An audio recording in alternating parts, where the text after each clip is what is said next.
Hello friends, मेरा नाम है आदिल और आप देख रहे हैं एचवीएसी टेक्निकल कोड। आज की इस वीडियो में बात करेंगे इंटरव्यू के क्वेश्चन आंसर्स के बारे में जो कि एचवीएसी के इंटरव्यू में पूछे जाते हैं। टॉप ऐसे 5 क्वेश्चंस आप लोगों के लिए लेके आया हूँ। शायद ही वो आप लोगों ने देखा ना हो, अगर देखा है तो पता नहीं होगा, अगर पता है तो वीडियो को आप छोड़ के जा सकते हो। तो बात करेंगे आज टॉप 5 एचवीएसी क्वेश्चन आंसर्स के बारे में।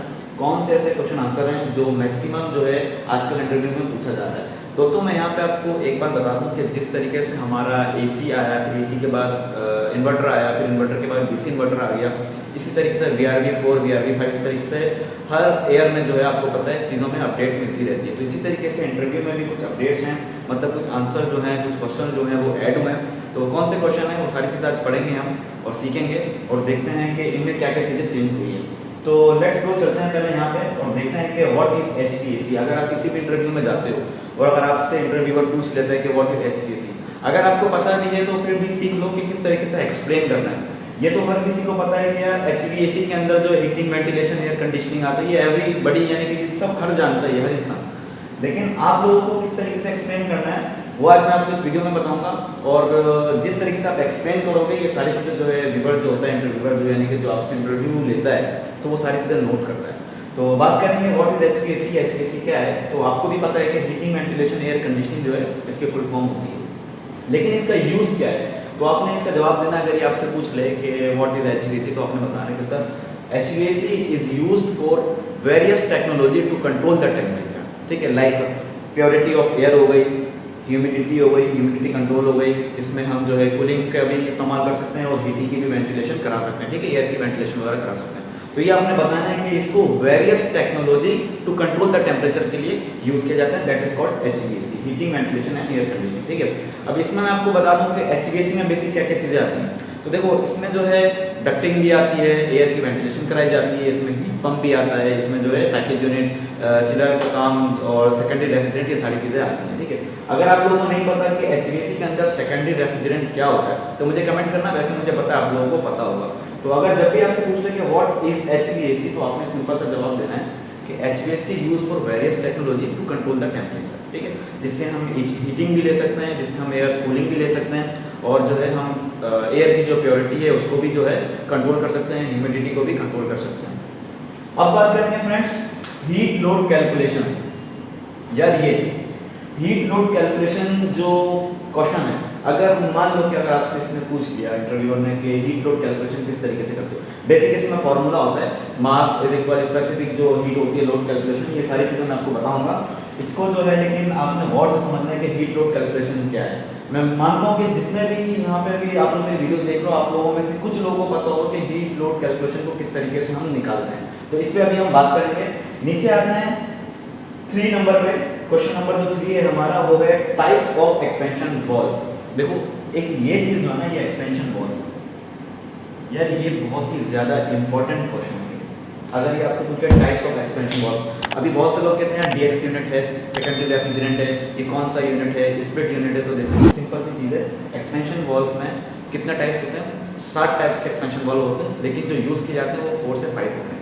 कौन कौन से होते हैं? वो थर्मल होता है, ठीक है, जिसको हम थर्मोस्टेटिक एक्सपेंशन वाल्व कहते हैं, ऑटोमेटिक होता है, इलेक्ट्रॉनिक होता है और हाई एब्लो फ्लूइड वाल्व होता है। ठीक है, तो ये 7 टाइप्स के जो होते हैं, यहाँ पे लिख देता हूँ कि 7 टाइप्स के जो होते हैं हमारे पास एक्सपेंशन वाल्व होते हैं। ठीक है, तो अगर आपसे पूछ लें कि कितने टाइप्स के होते हैं, तो आपको बताना है कि 7 टाइप्स के एक्सपेंशन वाल्व होते हैं। ज़्यादातर जो मैक्सिमम यूज़ किया जाता है वो थर्मल यूज़ किया जाता है, थर्मल एक्सपेंशन वाल्व। ठीक है, और मजीद आपको इन्फॉर्मेशन इसके चाहिए होगी तो आप देख सकते हो, आई बटन पे आपको जो है नज़र आ रहा होगा, वो वीडियो पे जाके आप देख सकते हो कि मैंने टोटली जितने भी एक्सपेंशन वाल्व है मैंने सबको एक्सप्लेन करके बताया हुआ है। ठीक है, उसके बाद बात करेंगे, देखो व्हाट इज अप्रोच टेम्परेचर। अरे भाई ये क्या है, शायद आपने सुना ही ना हो कि अप्रोच टेम्परेचर होता क्या है।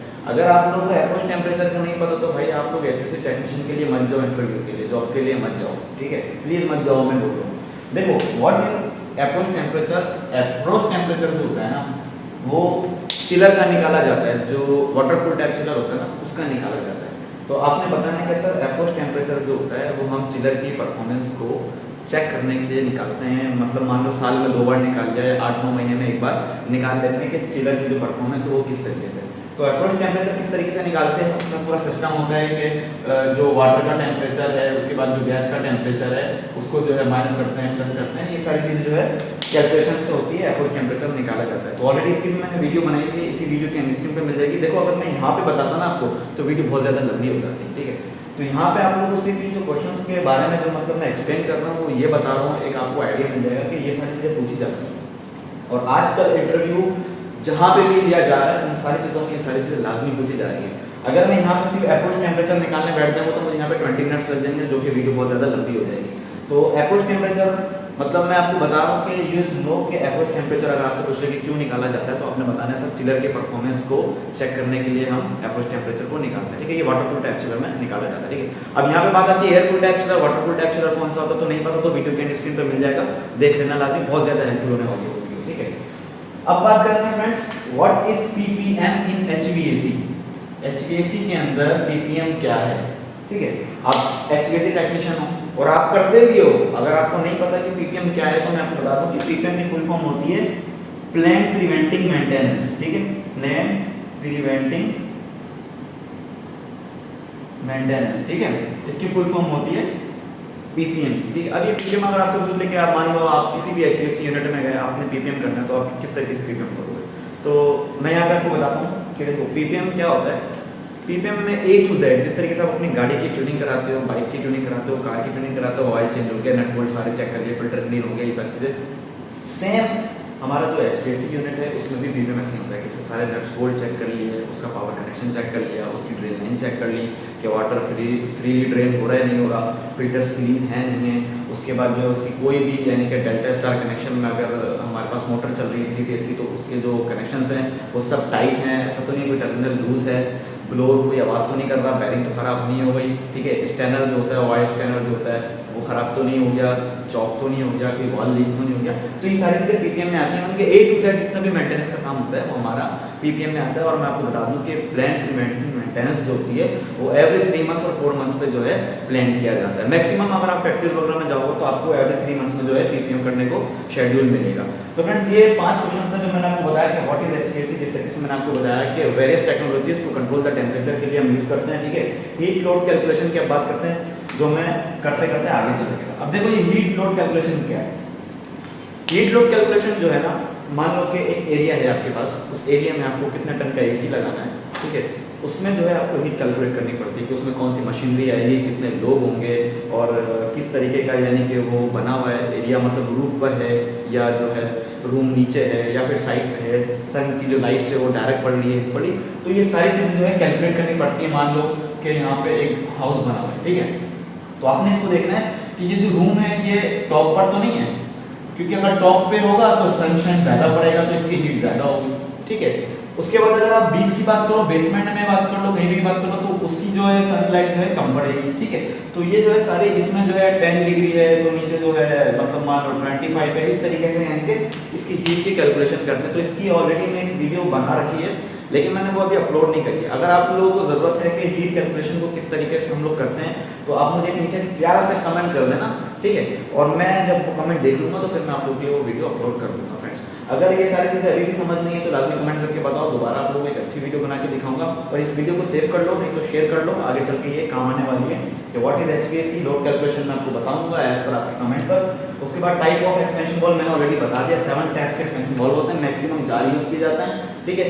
और कंप्लीट डिटेल आपको ऊपर आई बटन में जो पहले दिखाई थी मैंने वो मिल जाएगी, आप लोग जाके देख सकते हो। अप्रोच टेम्परेचर आपको पता चल गया, नहीं पता तो एंड स्क्रीन पर मिल जाएगा कि निकालते किस तरीके से, लेकिन मैंने आपको यहाँ पे ये बता दिया कि अप्रोच टेम्परेचर को इसलिए निकाला जाता है। अगर इंटरव्यूअर होता है तो वो पूछेगा आपसे कि अप्रोच टेम्परेचर किस लिए यूज़ करते हैं, तो आप वहाँ पे बताओगे कि इस तरीके से जो है यानी कि निकालने का तरीका क्या है, आप बताओगे उसको कि सर निकालने का तरीका ऐसा है कि वहाँ से जो है उसकी आउट और इनपुट जो यानी कि आ रही है डेल्टा टी कितना आ रहा है, इस तरीके। तो जब आप वीडियो देखोगे तो आपको समझ आ जाएगा, क्योंकि वहाँ पे आप जब टेबल पे बैठे होगे इंटरव्यू दे रहे होगे तो व्यूअर्स आपको इंटरव्यूअर्स आपको ये नहीं बोलेगा कि अप्रोच टेम्परेचर निकाल के दिखाओ, क्योंकि फिर आपको निकालने के लिए आपको चिलर पे जाना पड़ता है, ठीक है। तो जब आपसे वहाँ पे पूछे तो आपने बताना है कि चिलर की परफॉर्मेंस चेक करने के लिए हम अप्रोच टेम्परेचर निकालते हैं। पीपीएम का मैंने आपको बता दिया कि पीपीएम क्या चीज़ होती है, plan preventive maintenance, every 3 months में हम लोग प्लान करते हैं अपने एचवीएसी का। अच्छा यहाँ पे एक और चीज़ आती है कि अगर आपसे पूछ ले कि हम पीपीएम करते क्यों हैं, तो आपने उसको बताना है कि हम जो पीपीएम करते हैं वो अपने सिस्टम को स्मूथली आगे के लिए रन करा सकें, ताकि उसमें कोई ज़्यादा फॉल्ट्स ना आए, इसलिए हम पीपीएम करते हैं। तो फ्रेंड्स, आई होप वीडियो अच्छी लगी होगी। वीडियो अच्छी लगी है तो लाइक जरूर करना है, साथ ही साथ एक प्यार सा कमेंट भी कर दो, चैनल पर तक करना है सब्सक्राइब के साथ साथ बेल आइकन पर लाजमी क्लिक कर देना, क्योंकि आपको ऐसे रिलेटेड कंटेंट मेरे चैनल पर मिलते रहेंगे। तो मिलते हैं एक और नई वीडियो के साथ। खैर